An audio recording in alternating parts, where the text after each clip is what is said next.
A tweet from Playboy introducing our August 2019 Playmate, Gina Rocero. Our lived experience is not up for debate, and joining me now is Playboy's first trans Asian Pacific Islander Playmate, Gina Rocero. Hello. Hi. How are you? Good. You just stunning. I just am so mad. Some days I stand next to literal supermodels on this set, and I'm just like, this is over for me, y'all. Over. So tell me, what was your thought when you found out you were going to be August's Playmate? It's funny you're saying that. It's actually, I received a DM. Really? Yeah. A DM? Yeah, they literally DM'd No me. one slid in my DMs offering me history. It was beyond crazy. I was looking at it and wanted to make sure there's actually like a blue check mark. I couldn't believe it. Yeah. But it was, and I had a conversation with them and it was offered to me and I was just like, first of all, I just couldn't believe it. Yeah. And, you know, growing up in the Philippines, looking at Playboy, and here I am. What an honor. And what does it mean for you to have this honor? Because, you know, you and your career have done so much for our community. You know, you speak a lot about immigration rights, about being a trans woman, of a trans woman's experiences, and so many other topics. But what does this opportunity mean for you? I think obviously being part of such an iconic brand like Playboy, it's such an honor, right, to be associated and now be part of the Playboy family.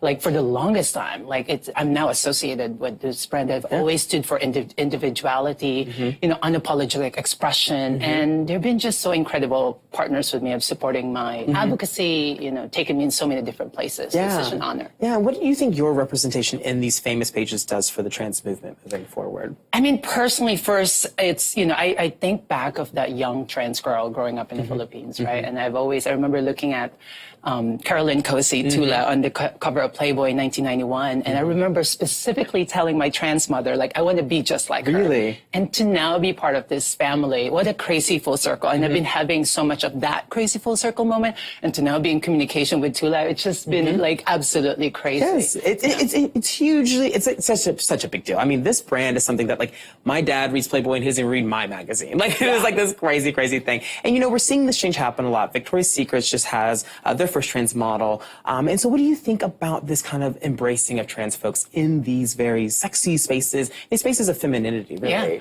I think, first of all, it's time. You know, it's a long time coming. And I think just that visibility, whether it's a Victoria's Secret or being a Playboy, and to send that message out there and to have this, you know, being a Playmate, is to send a message that, like, yeah, trans people are beautiful. Trans people are desirable. You know, we're free to unapologetically, like, own our sexuality, our individuality, and, like, we're not going to apologize to that. You know, especially to be associated with such an iconic brand, and especially even at this moment in time, right, where we're, you know, the attacks on trans people with this administration. It's just like, I think I could think of so many things I want to do, but certainly one of that is just, I'm going to be unapologetic about who I am, about my dreams, and sharing that with the world. Yeah, and you've done such a great job of sharing your story. And last month, I believe you were at the United Nations speaking at the Beyond Binaries Forum. And what was that conversation like on a global stage? Because, you know, we're talking about the show is mostly Western, mostly American, but you're speaking to so many countries all the time. Yeah, it was a great honor. First of all, we made history, actually, when we spoke at the UN, and Playboy was there, incredible to cover that event. It was the first time United Nations are having this very high-level conversation with so many people and talking, not just like being trans, but like really gender diverse individuals, right? To be there and to speak about my experience. You know, I was born and raised in the Philippines where, we have a culture of transgender beauty pageants. That's part of our, like, mainstream cultural visibility, but being trans in the Philippines is culturally visible, but not politically recognized, right? And then when I moved to the United States, it was almost the other way around. There was a degree of political recognition in California specifically, but at the time in 2001, there was no cultural visibility the way that we're having now. So I really like sharing that very global experience that I have as an immigrant. I specifically, you know, made sure that even when I first opened up my speech, it's like, I'm a proud immigrant. Like, really to be there in this moment, in that space, you know, it's such a powerful space to share that with the world. It was incredible. Yeah, and you know, you have a media company called Gender Proud, and you've been doing a lot of impactful gender work around gender and identity for many years. What has been one of your proudest moments with that work, specifically outside of your Playboy moment right now? There's many things. It's been an incredible moment and opportunity to actually be a producer.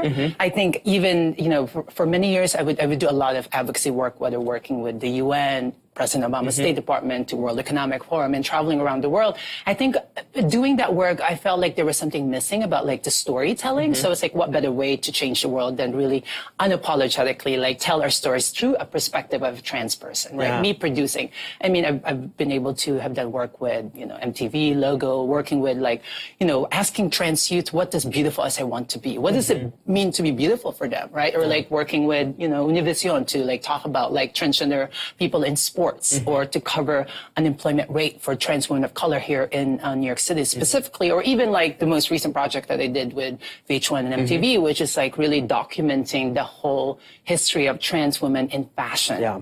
To do that, it's just incredible. It's incredible. And we have to wrap. We're running out of time. But I just have to say, beyond this Playboy moment, which is historic, the work you've been doing is going to be in history books forever and ever. And thank you for that. Well, y'all don't go away. Up next, Alex and I are reading your tweets, so stay tuned.